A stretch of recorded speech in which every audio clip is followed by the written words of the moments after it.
over the course of the tournament, we see more action than the Super Bowl collectively. So this year will be leaps and bounds ahead of any year prior, and even ahead of this year's Super Bowl. So really looking forward to it.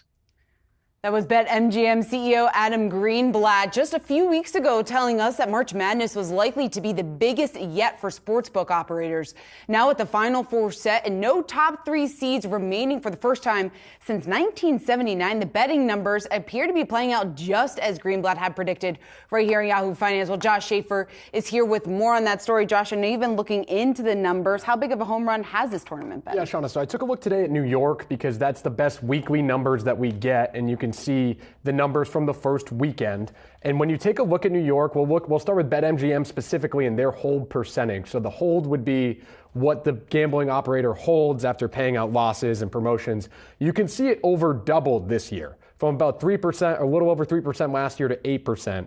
Similar story at DraftKings. DraftKings was around 3% and now up above 8% this year as well. Now, there can be a couple reasons for this.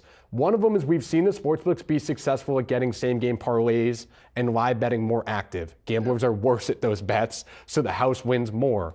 Also, it's been a weird year for upsets. Last year we had St. Peter's, which a lot of bettors were actually on St. Peter's and won a lot of money from that. This year, gamblers never really moved over to a lot of these underdogs, and so people kind of stayed on the top teams, and it didn't really pan out for them. I thought it was interesting. Research from Macquarie showed that the only day that gamblers actually had a negative hold in week one was the Purdue Fairleigh Dickinson day. So that was Friday. So Fairleigh Dickinson, a 16 seed, became the second 16 seed ever to upset a 1 seed. And for some reason, the public liked that one.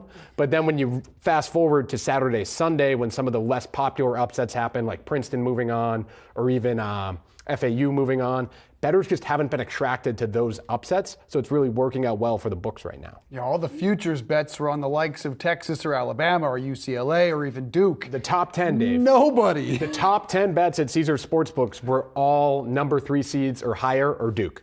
That was all it was. So the futures bets are all out of the market now, essentially. People that bet before the tournament for a team to win, a lot of those bets are just gone now. Including mine on Texas. So who's left, who's the betting favorite, and who's the underdog? Yeah, so we've got UConn, San Diego State, Miami, and FAU.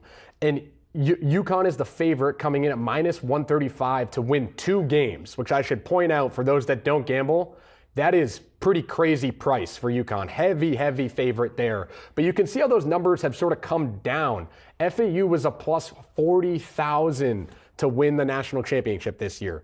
You're talking, you bet $10 and you can win $4,000 if you had bet on them at the beginning of the year. So no one's expecting these teams to be here. And so that's why the books are doing so well, because pretty much not a lot of people bet on them before the year. Sometimes we talk about crazy upsets and you're wondering if the sportsbook is going to lose a lot of money, right? Because a lot of people bet on them. There wasn't heavy volume on these teams. I don't know who you got, Dave.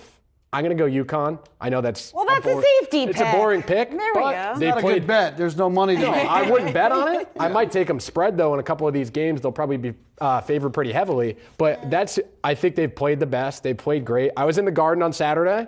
The FAU crowd was strong, I will say. They were fun. It'd be fun to see a 9-seed win. It would be very fun. Who do you think? Look, I would certainly bet on UConn. I just wouldn't sleep on Miami. They've got 3 dudes, and Jordan Miller will play in the NBA. Probably the most underrated player left in the tournament. It's just been wild. I think it's been fun having the upsets. We've had too many. Well, now you wonder if you're going to get... The tickets are going to be awful. Well, I think the ratings could struggle. Is it going to be a bad game? Because you might get a blowout now when these... The finals will be a blowout. That I know. Miami or UConn. You heard it here first. We'll see in a couple of days whether or not you are right. All right, Josh, thanks so much for your stuff.